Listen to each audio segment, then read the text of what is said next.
오늘 하나님께서 우리에게 주신 말씀은 호세아 13장 9절부터 16절까지 말씀입니다. 구약성경 호세아 13장 9절부터 16절까지 말씀.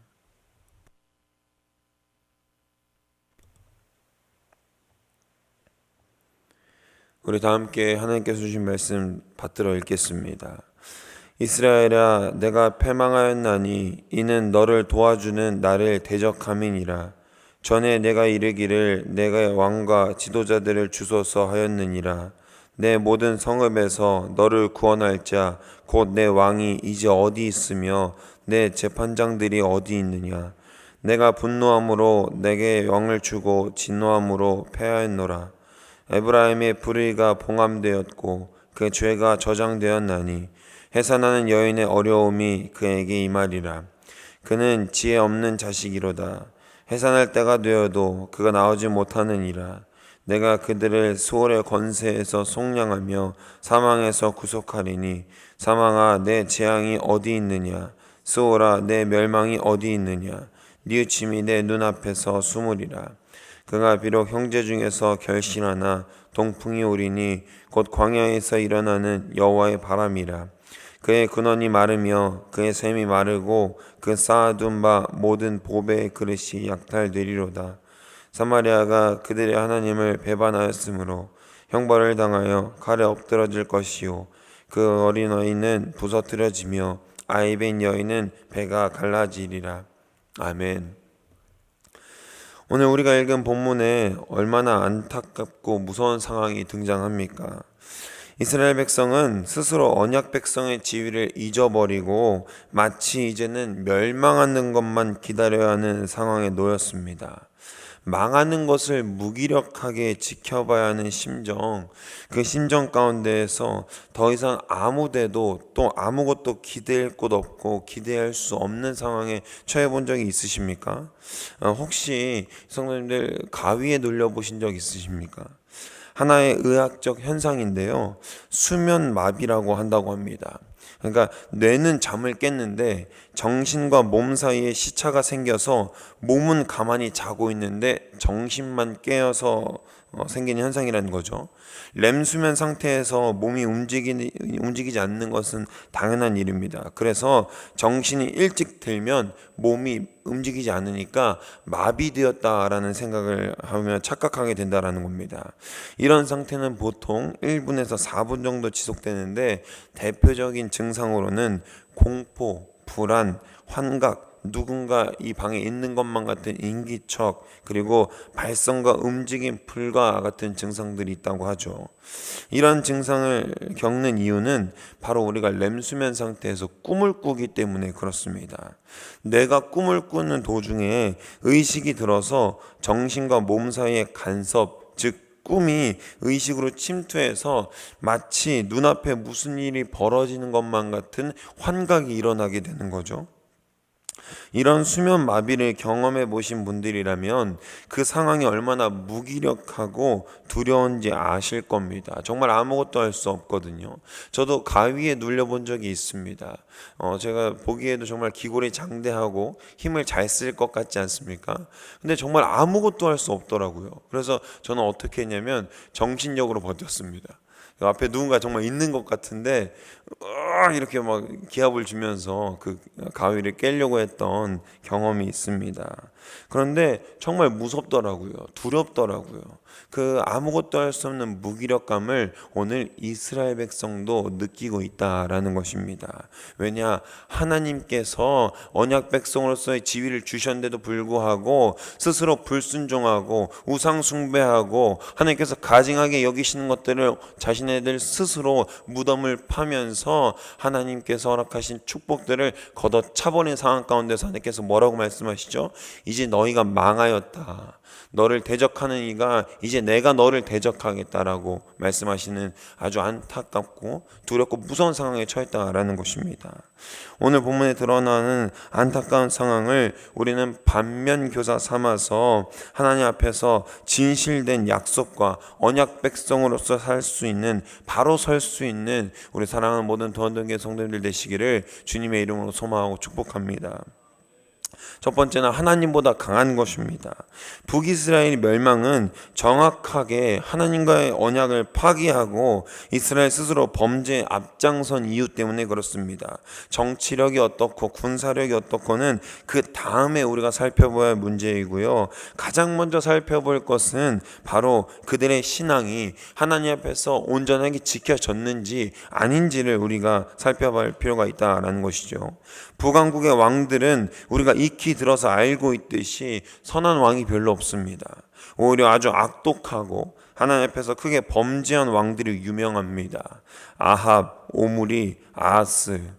북왕국은 남유다에 비해 이스라엘의 10지파로 형성된 강력한 국가로 아주 강력하게 나라를 이끌 수도 있었지만 실제로 그러던 때도 있었지만요, 실제로는 그렇게 하지 못했습니다.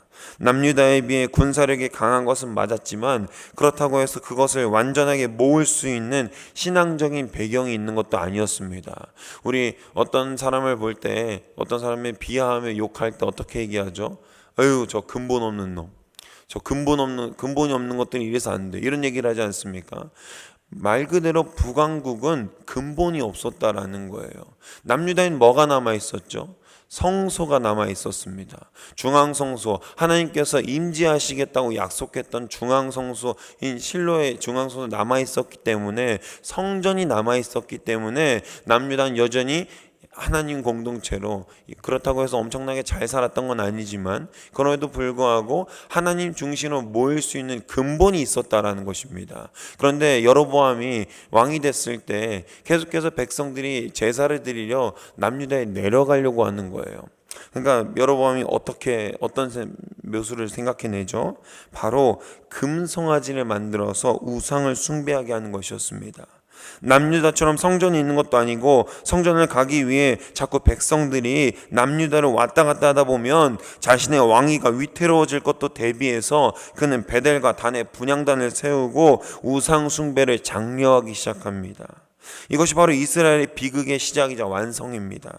후에 북왕국의 거의 모든 왕들이 이 여로보암의 죄에서 떠나지 못했기 때문에 그렇습니다.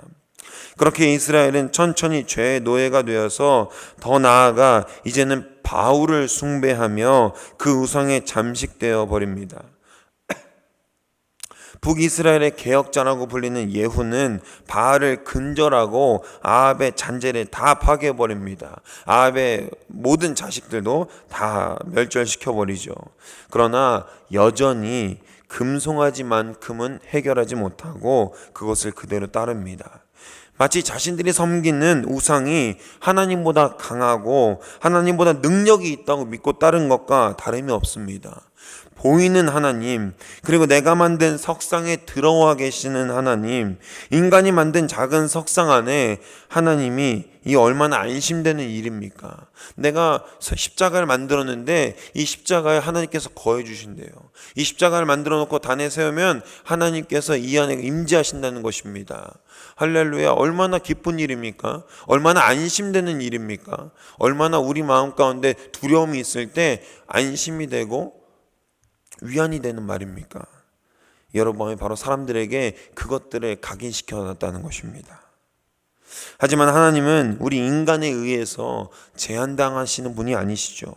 만일 무속인들이 애군을 쫓는다며 부적을 써서 악한 영이 사라지듯이 그렇게 제한당하면 하나님이 무슨 능력이 있어서 우리 모두를 다 주의 이름을 부르는 자는 구원을 얻으리라라고 선포하게 하셨겠습니까? 그런 조그마한 능력으로는 아무도 아무것도 구할 수 없습니다. 그만큼 우리 하나님의 능력이 전지전능하며 불가능하신 것이 없다라는 뜻입니다. 하지만 우리는 오늘날도 때로는 그렇게 생각하며 하나님을 우리의 문제와 상황보다 작게 만드는 경향이 있습니다. 때론 무슨 이런 것까지 기도해, 이런 문제는 그냥 내가 해결하면 되지, 내가 잘 참으면 되지 하고 대수롭지 않게 넘기고 넘어가는데요, 사실 이런 어려움 때문에, 이런 어려움 앞에서 하나님을 의지하지 않고 하나님을 바라고 소망하지 않는다면 우리 믿음은 마치 우상 숭배하던 이스라엘처럼 하나님이 없는 존재인 것처럼, 작은 존재인 것처럼 믿고 있는 이 세상 사람들과 똑같이 하나님을 동일선상에 두고 바라보고 있는 것과 같다라는 것입니다.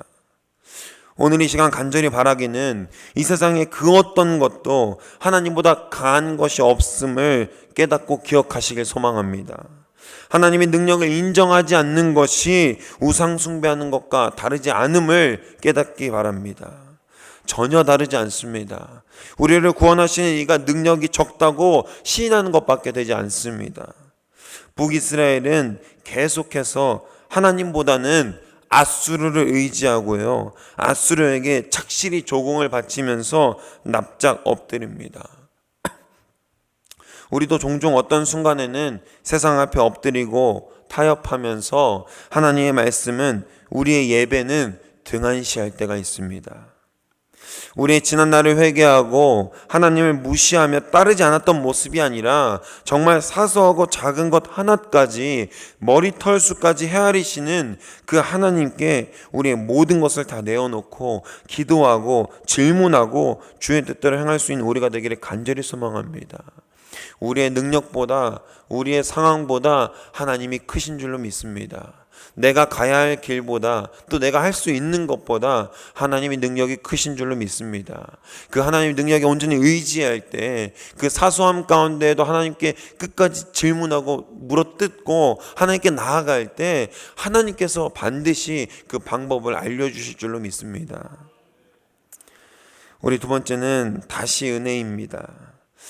9절부터 16절까지의 말씀을 들여다보면 하나님이 이스라엘에게 얼마나 질려서 분노의 선포를 하신지 나옵니다. 세 번역으로 제가 한번 읽어드리겠습니다. 개역개정도 한번 같이 눈으로 따라오시면 좋을 것 같습니다. 이스라엘에, 이제 네가 나를 대적하니 망했다. 너를 돕는 자를 대적하니 너는 이제 망했다. 왕을 세워달라고 쪼르더니 너의 왕이 어디 있느냐. 너를 구원하라고 하여라. 너를 궁지에서 건져달라고 하여라. 홧김에 너에게 왕을 주었으나 분을 참을 수 없어 왕을 없애버렸다. 에브라임의 허물을 적은 문서를 보았고 죄상을 적은 기록을 모두 보관하고 있다. 에브라임은 진통을 겪고 있는데 마치 때가 되었는데도 퇴를 열고 나오지 못하는 미련한 아들과 같다. 이제 내게 동정심 같은 것도 없다. 너희의 형제들이 번성해도 샘과 우물이 모두 마르고 귀중한 보물 상자도 모두 빼앗길 것이다. 사마리아가 나를 반항하였으니 이제는 그 죄값을 치를 수밖에 없다. 사람들은 칼에 찔려 쓰러지고 어린 아이들은 박살나고 아이빈 여자들은 배가 찢길 것이다. 아멘. 이 말씀은 아무리 찾아봐도 구원과 은혜는 보이지 않습니다. 정말 이스라엘은 끝난 것 같죠. 하지만 우리는 모두 결과를 아는 사람들입니다. 할렐루야, 할렐루야. 이 얼마나 다행입니까? 우리가 고통을 겪고 만약 성경이 없었다면, 신약 성경이 없었다면, 예수 그리스도를 몰랐다면 우리에게는 은혜가 없습니다. 이제 끝났습니다. 우리의 삶은 하나님께서 대적하는 삶이 될 거고요, 우리의 약함으로 인해서 우리가 하나님을 없는 듯 등한시함으로 인하여서 우리는 마치 우상숭배한 죄로 평가되고 하나님 앞에서 너희가 이제 너를 대적하겠다, 넌 이제 망했다라는 말밖에 우리는 알 수 없을 것입니다. 그러나 우리는 바로 사랑으로 오신 예수 그리스도를 아는 사람들 아닙니까? 결과를 아는 사람들 아닙니까? 이것이 우리에게 은혜인 줄로 믿습니다. 하나님의 은혜로 우리는 여기에 서 있는 것입니다. 그 은혜가 아니면 아무것도 우리를 구원할 수 없습니다. 우리를 포함해서 많은 사람들이 착각하는 것이 있습니다. 세상적인 지혜가 많으면, 명예가 있으면, 재물이 넘쳐 흐르면 이 세상에서 아무 걱정 없이 떵떵거리며 살 수 있을 것이라는 착각이 있습니다. 그러나 하나님의 은혜가 허락되지 않으면 그 어느 누가 건강할 수 있으며, 하나님의 은혜가 없으면 그 누가 재물을 모을 수 있겠으며 명예를 떨칠 수 있겠습니까? 지금은 시가총액 3,300조 정도 되는 기업 가치가 있는 애플이라는 기업을 다들 아실 겁니다. 굉장히 혁신의 아이콘이죠. 스티브 잡스가 어떤 병으로 죽었는지 아십니까? 지금은 죽었지만 스티브 잡스가 말기까지, 죽기 전까지 췌장암으로 계속해서 고생하다가 죽었습니다. 인간이 우리가 가장 고치기 어려운 암 중에 하나가 췌장암이죠. 그건 췌장을 드러내고 다시 갈아 끼워도 살 수 있을까요? 또다시 계속해서 폐혈증이라든지 여러 합병증이 동반되는 아주 어려운 병이라고 하더라고요. 그렇게 재산이 많던, 그렇게 돈이 많던, 모두가 부러워하던 그 사람도 결국엔 병 앞에서 무기력하게 죽어갔습니다. 하나님의 은혜가 우리에게 없다면 우리가 어떻게 명예를 떨칠 수 있고, 우리가 어떻게 많은 돈을 쓸 수 있고 돈을 모을 수 있겠으며, 우리의 오늘의 삶을 기대하고 내일을 또 기대하며 살아갈 수 있겠습니까? 사랑하는 여러분, 오늘이 우리에게 있음을 하나님의 은혜로 받으시길 간절히 소망합니다. 우리가 내일 뭐 먹지? 내일 뭐 하지? 다음 날에 뭐 하지? 그리고 먼 날에 약속을 잡아놓은 것들, 한 달 뒤에 그때 봐, 그 식당이 맛있더라, 그 식당에서 만나 라는 약속을 왜 할 수 있는 거죠? 바로 하나님께서 우리에게 은혜를 허락하셨다는 것을 우리는 몸으로 알고 있기 때문에 그렇습니다. 우리의 영으로 알고 있기 때문에 그렇습니다. 그러나 때때로 우리는 계속해서 하나님보다 큰 것이 없다고 말하면서도 우리의 삶 가운데 적용할 때는 어떻게 하죠? 하나님보다 큰 것이 있습니다.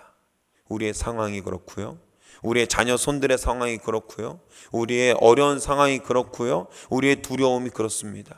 마치 하나님이 그것을 해결하지 못하시는 것처럼요. 우리 가운데 어려움에 빠진 자들이 있습니까? 은혜로 돌아오시길 간절히 소망합니다. 슬픔과 낙심 가운데 빠진 자들이 있습니까? 은혜로 돌아오시기를 소망합니다.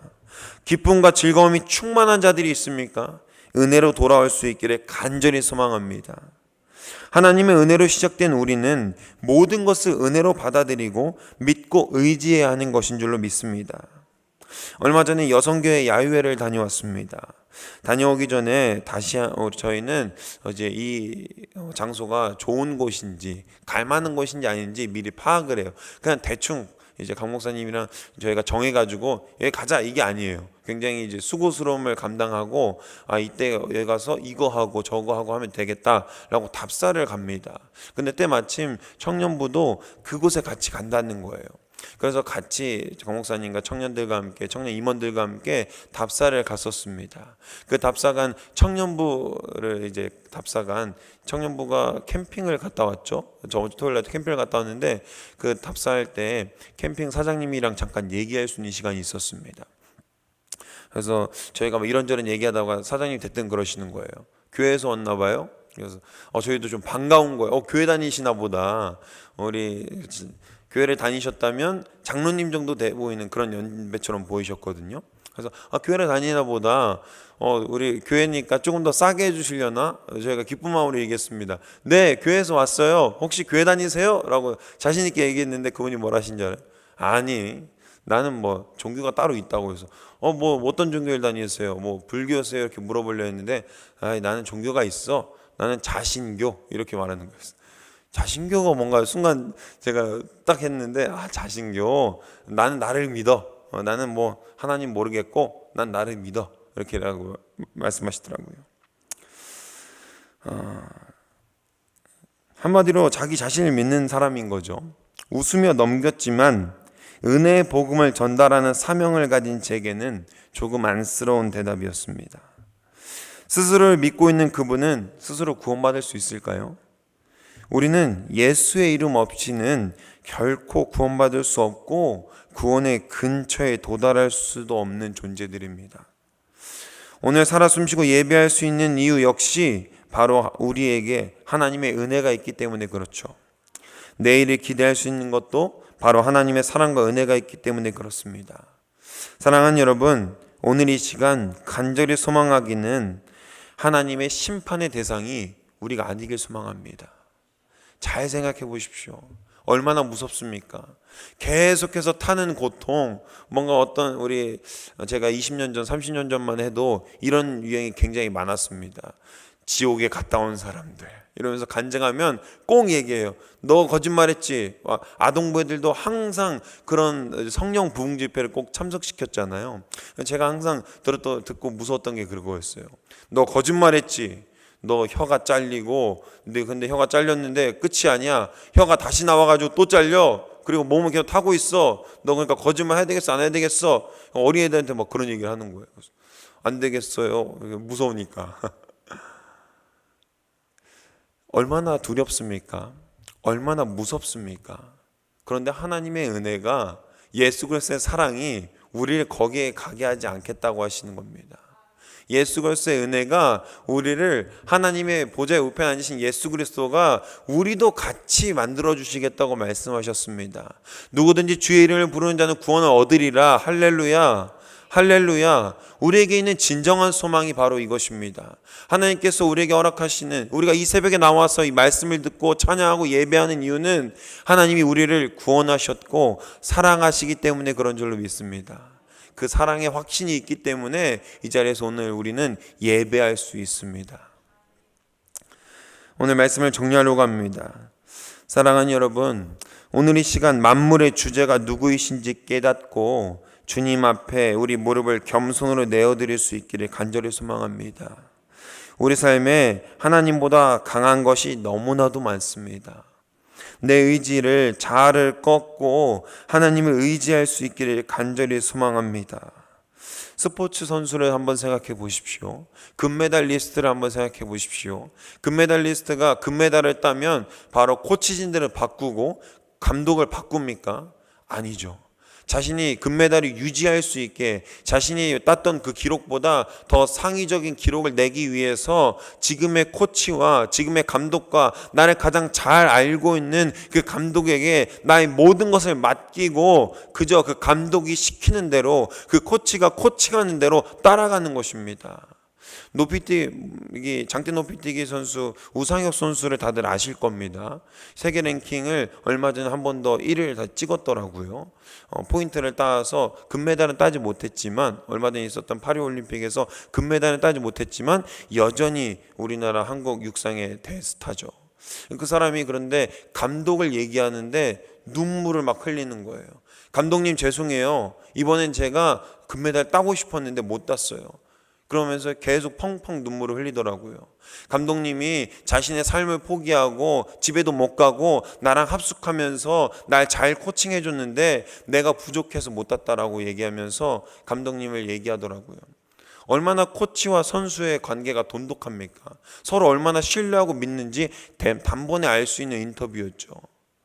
그런데 그 사람이 내가 이제 높이뛰기 잘한다고, 내가 이제 할 줄 안다고, 감독 필요 없어요. 나 이거 어떻게 뛰는지도 알고 내가 어떻게 해야 기록 잘 나오는지도 압니다. 모를까요? 그 사람이? 알고 있죠. 누구보다도 잘할 거예요. 어쩌면 그 이제 은퇴한 그 코치를 하고 있는 그분보다도 더 잘할 겁니다. 그런데 그 사람이 눈물을 흘릴 정도로 그 코치를 의지하고 그 코치에게 신뢰를 보내는 것을 보면 잘 알 수 있습니다. 마치 우리와 하나님 관계가 그렇다는 거죠. 우리는 어떻게 예배해야 되는지 알고 있습니다. 어떻게 삶을 살아야 되는지 알고 있습니다. 그런데 때로는 종종은 우리 마음대로 살아갑니다. 하나님께서 A의 길로 가라고 우리에게 강한 영으로 말씀하시고 음성으로 들려주시는데도 불구하고 하나님 이번에는 B의 길로 갈게요. 이번에는 하나님 뜻을 조금 따라서 A-1의 길로 갈게요. 아니 A의 길로 가야 된다. 이쪽으로 왼쪽으로 가야 된다라고 말씀하신데도 불구하고 하나님 왼쪽 말고 조금만 오른쪽으로 가면 안 될까요? 라고 말하고 있는 우리를 볼 수 있습니다. 그렇게 기도하고 간절히 매달리는 우리의 안타깝고 어떻게 보면 우매한 모습을 볼 수 있다는 것입니다. 하나님이 원하시는 길, 그리고 하나님께서 가라고 하시는 그 길로 믿음으로 순종할 수 있는 우리가 되길 간절히 소망합니다. 하나님의 음성 앞에, 하나님의 뜻 앞에 무릎을 내어드릴 수 있는 우리가 되기를 간절히 소망합니다. 내가 할 수 있는 것이라도, 내가 가장 잘하는 것이라도 먼저 하나님께 아뢰고 기도할 수 있는 우리가 될 때 하나님이 보시기에 얼마나 아름답겠습니까? 우리의 방법과 편하고 익숙한 것 말고 혹시 하나님의 방법이 나의 생각과 조금 다를지라도 그분 말씀에 온전히 순종할 수 있는 우리가 되기를 간절히 소망합니다.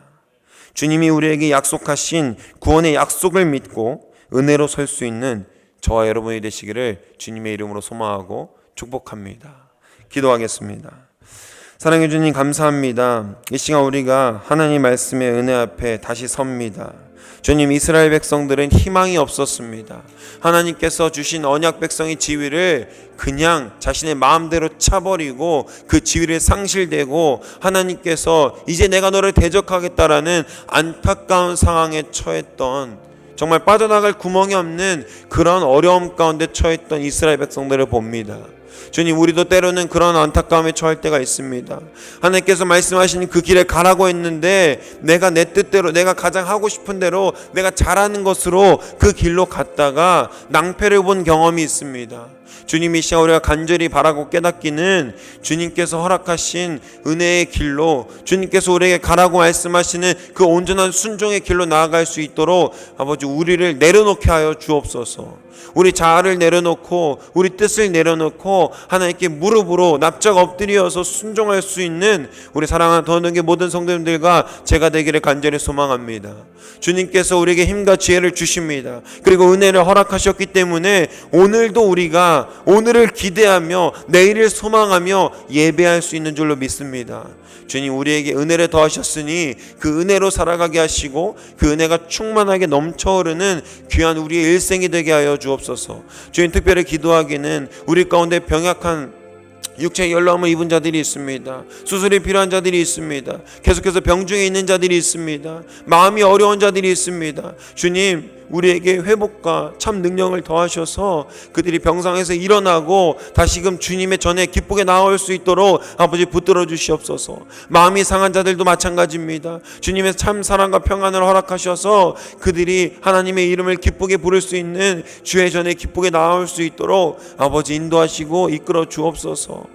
우리 더원동교회 이름으로 모였으니 한 사람 한 사람 교회가 되게 하시고 우리를 예배하지 못하게 하는 어떤 요소들도 우리를 예배를 방해하지 못할 수 있도록 주님 축복하시고 역사하여 주옵소서. 오늘도 주님의 뜻대로 살아갈 수 있도록 우리를 지키시고 보호하여 주옵소서. 주님의 능력과 은혜가 우리에게 충만히 넘쳐흐르기를 간절히 소망합니다. 이 모든 말씀 우리 주 예수 그리스도의 이름으로 간절히 기도합니다. 아멘.